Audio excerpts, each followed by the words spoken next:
ఓం గంగణపతే నమ ఐం సరస్వత్యై నమ శ్రీమాత్రే నమ తుందుర్ఖాదేవ్యే నమ ఓం నమ శివాయ శివాయ గురవే నమ క్రీం క్రీం మహాకాళికాయ నమ క్లీం కృష్ణాయ గోవిందాయ గోపీచనవల్లభాయ శ్రీకృష్ణ పరబ్రహ్మణే పరంజ్యోతిషే నమ జయ గురు దత్తాత్రేయ నమ శ్రీమాత్రే నమ.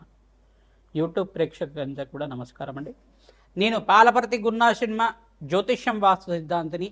ప్రధానంగా గోచారీత్యా గ్రహాల యొక్క కలయిక ప్రభావం అంతా కూడా మేషాది ద్వాదశ రాశుల వాళ్ళకి అంతా కూడా విశ్లేషణ చేయడం జరుగుతుంది. ప్రధానంగా చూసుకుంటే ఈ యొక్క గ్రహాల యొక్క సంయోగం, అరుదైన గ్రహాల యొక్క కూటమి, 6 గ్రహాల కూటమి అంతా కూడా షష్టగ్రహ కూటమి అంతా కూడా కుంభరాశిలో సంభవిస్తుంది. ఫిబ్రవరి నెలలో అంతా కూడా సంభవిస్తుంది. మాస ఫలితాల్లో భాగంగా మీకంతా కూడా రాశ్యాధిపతి అయిన కుంభరాశికి రాశ్యాధిపతి అయిన శని భగవానుడి యొక్క కారకత్వాలంతా కూడా విశ్లేషణ చేయడం జరుగుతుంది. ప్రధానంగా శని భగవానుడికి ప్రభావం అంతా కూడా మేషాది ద్వాదశ రాశుల వాళ్ళకి ఎటువంటి ప్రభావం చూపిస్తుంది. ప్రధానంగా ఫిబ్రవరి నెలలో అంతా కూడా గ్రహాల యొక్క సంయోగం, కూటమి అంతా కూడా మీ యొక్క రాశికి అంతా కూడా ఎటువంటి శ్రేయస్సుని, ఐశ్వర్యాన్ని అంతా కూడా, అదృష్ట యోగాన్ని అంతా కూడా ఇవ్వబోతుంది. ప్రధానంగా అంతా కూడా విశ్లేషణ చేయడం జరుగుతుంది. శనీశ్వరుడి దోష నివారణార్థానికి పరిహారం అంతా కూడా సంపూర్ణ విశ్లేషణ అంతా కూడా చేయడం జరుగుతుంది. ప్రధానంగా చూసుకుంటే ఈ యొక్క కుంభరాశిలో అంతా కూడా 6 గ్రహాలు కలుస్తున్నాయి. రాహువు, సూర్య భగవానుడు మరియు అంగారకుడు, శుక్రుడు, బుధుడు అంతా కూడా కలుస్తున్నారు. ప్రధానంగా ఈ గ్రహాల యొక్క సంయోగం అంతా కూడా అరుదైన సంయోగంగా చెప్పడం జరుగుతుంది. గ్రహాల యొక్క కూటమి అంతా కూడా చూసుకుంటే 6 గ్రహాల సంయోగం అంతా కూడా కొన్ని రోజుల వరకు మేషాది ద్వాదశ మీద అంతా కూడా ప్రభావం చూపిస్తూ ఉంటుంది. ఎటువంటి భయాలంతా కూడా పెట్టుకోవాల్సిన అవసరం లేదు. కానీ ఏంటిదంటే నవగ్రహాలకి పూజ ఆచరించడం వల్ల, నవగ్రహ దేవతలకి ఒకే రాశిలో అన్ని గ్రహాల యొక్క సంయోగం అంతా కూడా సరళరేఖలో ఉండడం వల్ల వాటి ప్రభావం అంతా కూడా స్వల్పంగా మానవాళి జీవితం మీద పడడం అనేది జరుగుతుంది. కొన్ని గ్రహాల యొక్క సంయోగం వల్ల ప్రధానంగా ఆర్థిక ఇబ్బందులతో బాధపడడం కానీ, రోగ బాధలతో బాధపడడం కానీ, అప్పుల బాధలతో బాధపడడం కానీ జరుగుతుంటుంది. ఇది కుంభరాశిలో సంభవిస్తుంది. కావున ప్రధానంగా కొన్ని రాశుల వాళ్ళంతా కూడా ఖచ్చితంగా నవగ్రహ శాంతి హోమాది కార్యక్రమాలు ఆచరించుకోవడం వల్ల శ్రేష్టమైన ఫలితాలు పొందడానికి ఆస్కారం ఉంటుంది. మీ జన్మ జాతకమే ప్రధానమైన జాతకంగా ఉంటుంది. జాతకరీత్యా దోషాలకంతా కూడా పరిష్కారం ఆచరించండి. తద్వారా శ్రేష్టమైన ఫలితాలు పొందడానికి ఆస్కారం ఉంటుంది. ప్రధానంగా ఈ యొక్క విశ్లేషణ అంతా కూడా చెప్పేది నేనేటప్పటికీ జగన్మాత అనుగ్రహం వల్ల మీకంతా కూడా సంపూర్ణంగా విశ్లేషణ చేసి మీకు ఆశీర్వాదం ఇవ్వడం జరుగుతుంది. పరిష్కారం అంతా కూడా వీడియో చివర చెప్పడం జరుగుతుంది. సంపూర్ణ విశ్లేషణ ఆచరించండి.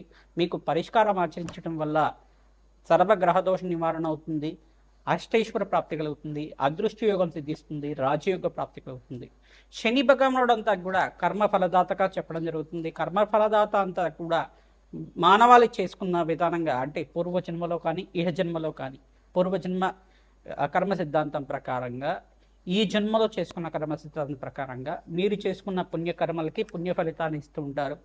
అష్టైశ్వర ప్రాప్తి, రాజయోగాన్ని, విపరీత రాజయోగాన్ని ఇవ్వడం జరుగుతుంది. ప్రధానంగా స్వల్పంగా తెలిసి కానీ తెలియకుండా కానీ జ్ఞాత అజ్ఞాత కృత మహాపాతక దోష నివారణార్థం అని చెప్పేసి అని అంటారు. ప్రధానంగా తెలిసి కానీ తెలియకుండా కానీ ఏమైనా చిన్న చిన్న కర్మలు, పాపకర్మలు చేసి ఉంటే కనుక ఆ దోషాలకి పరిహారం అంతా కూడా శని భగవానుడు మీకు ఇవ్వడం జరుగుతుంది. అది రోగ రూపేణ కావచ్చు, ధన రూపేణ కావచ్చు, ఆర్థిక ఇబ్బందులతో అయినా కావచ్చు, ప్రధానంగా దుఃఖ రూపంలో అయినా కావచ్చు. అది యొక్క కర్మశేషం అంతా కూడా నివారణ అయితే మీ జీవితం అంతా కూడా ప్రధానంగా పుణ్యప్రాప్తి కలగడానికి ఆస్కారం ఉంటుంది. నివారణ అవ్వడానికి శని భగవానుడు అంతా కూడా మీకు ధార్మికమైన జీవితాన్ని ఇవ్వడానికి ఆస్కారం ఉంటుంది.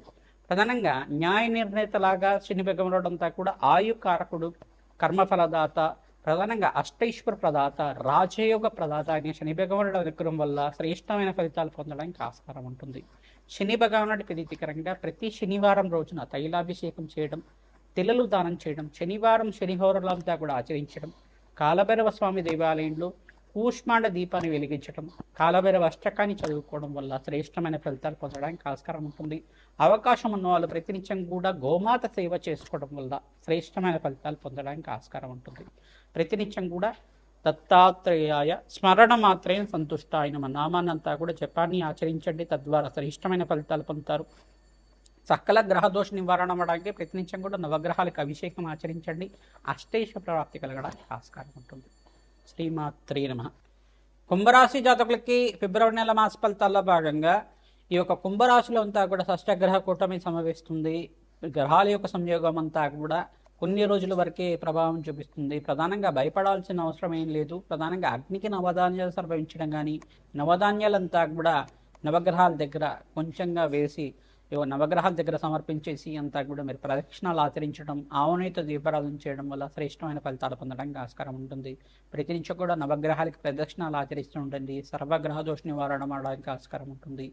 నవధాన్యాలంతా కూడా ఈ యొక్క రావి చెట్టు దగ్గర మీరంతా కూడా కొద్దిగా ఒక తమలపాకులో వేసి అక్కడ ఆవునేత దీపారాధన చేయడం వల్ల సకల గ్రహ దోష నివారణ అవడానికి ఆస్కారం ఉంటుంది. ప్రతినిత్యం కూడా బెల్లం పరవణాన్ని మహాలక్ష్మీదేవికి నివేదన చేయడం వల్ల ఆర్థిక అభివృద్ధి కలగడానికి ఆస్కారం ఉంటుంది. కనకదార స్తోత్రం చదువుకోవడం కానీ, ఈ యొక్క కనకదార స్తోత్రం చదువుకున్న తర్వాత మహాలక్ష్మి యొక్క సహస్రనామాన్నంతా కూడా చదువుకోవడం కానీ శ్రేష్టమైన ఫలితాలు పొందడానికి ప్రతి శుక్రవారము, మంగళవారం, గురువారం రోజుల్లో పౌర్ణమి లేదు అమావాస్య వేళల్లో అంతా కూడా చదువుకోవడం వల్ల శ్రేష్టమైన ఫలితాలు పొందడానికి ఆస్కారం ఉంటుంది. దత్తాత్రేయ ఆరాధన శ్రేష్టమైన ఫలితాలు ఇస్తుంది. దత్తాత్రేయాయ స్మరణ మాత్రమే సంతుష్టాయ నమః అనే జపాన్ని అంతా కూడా ఆచరించండి. శ్రేష్టమైన ఫలితాలు పొందడానికి కుంభరాశి జాతకులకంతా కూడా యోగకరంగా ఉందండి. ప్రధానంగా పంచమస్త బృహస్పతి యోగం అంతా కూడా రాజ్యయోగ కారణంగా ఉంటుంది. వృత్తిలో అభివృద్ధి, వ్యాపారంలో అభివృద్ధి, ఉద్యోగంలో మార్పు, స్థానచలనం అంతా కూడా యోగకరంగా ఉంటుంది. ప్రతినిత్యం కూడా నవగ్రహాలకు అభిషేకం చేయించడం, శని భగవానుడి ప్రీతికరంగా ఏలినాటి శని ప్రభావంలో ఉన్నారు కావున మీరు తైలాభిషేకం చేయడం, తిలదానం చేయడం వల్ల శ్రేష్టమైన ఫలితాలు పొందడానికి ఆస్కారం ఉంటుంది. ప్రధానంగా హనుమతారాధనలో భాగంగా మన్యసూక్త పారాయణం చేయించడం, ఈ యొక్క హనుమత్ మూలమంతర సహితంగా ఈ యొక్క యజ్ఞము హోమాది కార్యక్రమాలంతా కూడా అరటి పండ్లతో హోమాది కార్యక్రమాలు ఆచరించడం వల్ల శ్రేష్టమైన ఫలితాలు పొందడానికి ఆస్కారం ఉంటుంది. విశేషమైన రాజయోగ ప్రాప్తి వారాంతంలో అంతా కూడా ప్రధానంగా చూసుకుంటే ఈ ఫిబ్రవరి నెలలో మీరంతా కూడా మంచి శుభవార్త వినడానికి, శివరాత్రి తర్వాత మీకు అంతా కూడా రాజయోగ ప్రాప్తి కలగడానికి ఆస్కారం ఉంటుంది. షష్టగ్రహ కూటమి సమయంలోనే మీకు మంచి ఫలితాలు పొందడానికి ఆస్కారం ఉంటుంది. ప్రధానంగా మీరంతా కూడా బీదవాళ్లకు అన్నదానం చేయడం, దేవాలయ ప్రాంగణంలో అన్నదానం చేయడం వల్ల శ్రేష్టమైన ఫలితాలు పొందడానికి ఆస్కారం ఉంటుంది. మీ జన్మ జాతకమే ప్రధానమైన జాతకంగా ఉంటుంది కావున జాతకరీత్యా ఉన్న దోషాలకంతా కూడా పరిష్కారం ఆచరించి ఉండండి. మహాశివరాత్రి రోజున ప్రతినిత్యం కూడా మీరు మహాశివరాత్రి రోజున శివపార్వతుల కళ్యాణం చేయించడం వల్ల శీఘ్ర కళ్యాణ యోగ ప్రాప్తి కలుగుతుంది. సకల కార్యసిద్ధి, సంతాన యోగం లేని వాళ్ళకి సంతాన యోగ ప్రాప్తి కలుగుతుంది. వంశాభివృద్ధి కలుగుతుంది. అష్టైష్ ప్రాప్తి కలుగుతుంది. సకల మనోవాంఛలంతా కూడా ధర్మబద్ధమైన కోరికలంతా కూడా నెరవేరడానికి ఆస్కారం ఉంటుంది. శ్రీమాత్. మేషాది ద్వాదశ రాశుల వాళ్ళకి సంపూర్ణంగా ఫిబ్రవరి నెల మాస ఫలితాల్లో భాగంగా శనీశ్వరుడి యొక్క ఫలితాలంతా కూడా ఈ యొక్క షష్టగ్రహ కూటమి ఫలితాలంతా కూడా సంపూర్ణంగా విశ్లేషణ చేయడం జరుగుతుంది. ప్రధానంగా మీరంతా కూడా గోమాత సేవ చేయడం, పంచగావ స్వరూపంగా ఈ యొక్క గోమాత అంతా కూడా ఉంటుంది. గోమాత సేవ చేయడం వల్ల శ్రేష్టమైన ఫలితాలు పొందడానికి ఆస్కారం ఉంటుంది. మీ జాతకరీత్యా ఉన్న సకల గ్రహ దోష నివారణ అవడానికి ఆస్కారం ఉంటుంది. గోమాత సేవలో భాగంగా పచ్చిక తెలగపండి గ్రాసాన్ని సమర్పించడం వల్ల శ్రేష్టమైన ఫలితాలు పొందడానికి ఆస్కారం ఉంటుంది. ప్రతినిత్యం కూడా ఈ యొక్క గోమాతకి గోంగూర కానీ సమర్పిస్తే కనుక శుక్రుడి యొక్క అనుగ్రహం లభిస్తూ ఉంటుంది. తద్వారా శ్రేష్టమైన ఫలితాలు పొందడానికి ఆస్కారం ఉంటుంది. రాజయోగ ప్రాప్తి కలగడానికి ఆస్కారం ఉంటుంది. గోమాతకి 11 ప్రదక్షిణాలు కానీ 24 ప్రదక్షిణ కానీ ప్రతినిత్యం కూడా ఆచరించిన వాళ్ళకి అఖండ పుణ్యయోగం సిద్ధిస్తుంది. తద్వారా రాజయోగ ప్రాప్తి కలగడానికి ఆస్కారం ఉంటుంది. ప్రధానంగా చూసుకుంటే ఈ యొక్క గ్రహాల యొక్క సంయోగం వల్ల స్వల్పంగా దోషకారిగా ఉంటుంది. ఎటువంటి భయాలు ఆందోళనలో పెట్టుకోవాల్సిన అవసరం లేదు. మీ జన్మ జాతకమే ప్రధానమైన జాతకంగా ఉంటుంది. కానీ జాతకరీత్యా ఉన్న దోషాలకంతా కూడా మీరు మా ద్వారా విశ్లేషణ చేయించుకొని పరిష్కారం ఆచరించుకోవడం వల్ల శ్రేష్టమైన ఫలితాలు పొందడానికి ఆస్కారం ఉంది. ప్రధానంగా వివాహ శుభకార్యాల కోసం మీరంతా కూడా శీఘ్రంగా కళ్యాణ యోగం కోసం ప్రయత్నం చేసుకునే వాళ్ళు అతి శీఘ్రంగా కళ్యాణ యోగం కావాలి అంటే కనుక మహాశివరాత్రి రోజున విశేషంగా శివపార్వతుల కళ్యాణం ఆచరిస్తూ ఉండాలి. తద్వారా శ్రేష్టమైన ఫలితాలు పొందుతారు. ప్రధానంగా పుణ్యమైన కార్యక్రమాలు ఆచరించడం, ప్రధానంగా అన్నదానం చేయడం వల్ల శ్రేష్టమైన ఫలితాలు పొందడానికి ఆస్కారం. బగలామకి శాంతి హోమాది కార్యక్రమాలే కానీ రాజశ్యామల యజ్ఞాధికతలు కానీ ఆచరించుకోవడం వల్ల రాజయోగ ప్రాప్తి కలుగుతుంది. ప్రధానంగా రత్నశాస్త్ర ప్రకారంగా మీకు పరిష్కారం చెప్పడం జరుగుతుంది. తద్వారా మీకు అంతా సంపూర్ణమైన ఆనందమైన జీవితం జీవించడానికి ఆస్కారం ఉంటుంది. ప్రతినిత్యం కూడా దత్తాత్రేయ ఆరాధన చేసుకోవాలి, హనుమత ఆరాధన చేసుకోవాలి. జగన్మాత ప్రీతికరంగా దేవి ఖడ్గమాల స్తోత్రాన్ని పఠనం చేసుకోవడం, దేవి భాగవతాన్ని అంతా కూడా వేద బ్రాహ్మణత్వంతో పారాయణం చేయించడం వల్ల రాజయోగ ప్రాప్తి కలుగుతుంది. సకల మనోవాంఛలంతా కూడా ధార్మికమైన జీవితం అంతా కూడా జీవించడానికి ఆస్కారం ఉంటుంది. మనోవాంఛలంతా కూడా తీరడానికి ఆస్కారం ఉంటుంది. తద్వారా రాజయోగ ప్రాప్తి కోసం రాజశ్యామల యజ్ఞాతికతలు ఆచరించుకోవడం, ఈ పరిష్కారం అంతా కూడా చేయడం, అగ్నికి నవధాన్యాలు సమర్పించడం వల్ల మేషాది ద్వాదశ రాశుల వాళ్ళకి మాసాంతంలో మంచి శుభవార్త వినడానికి ఆస్కారం ఉంటుంది. విశేషమైన పుణ్యయోగంగా అరుదైన షష్టగ్రహ కూటమిగా చెప్పడం జరుగుతుంది. ఎటువంటి భయాలు ఆందోళనలు పెట్టుకోకుండా మీదంతా కూడా భగవంతుడి ఆరాధన చేసుకోవడం, జగన్మాత ఆరాధన చేసుకోవడం వల్ల, జపాలు దానాలు చేసుకోవడం వల్ల అఖండ పుణ్య ప్రాప్తి కలుగుతుంది, రాజయోగ ప్రాప్తి కలుగుతుంది. శ్రీమాత్రే నమః.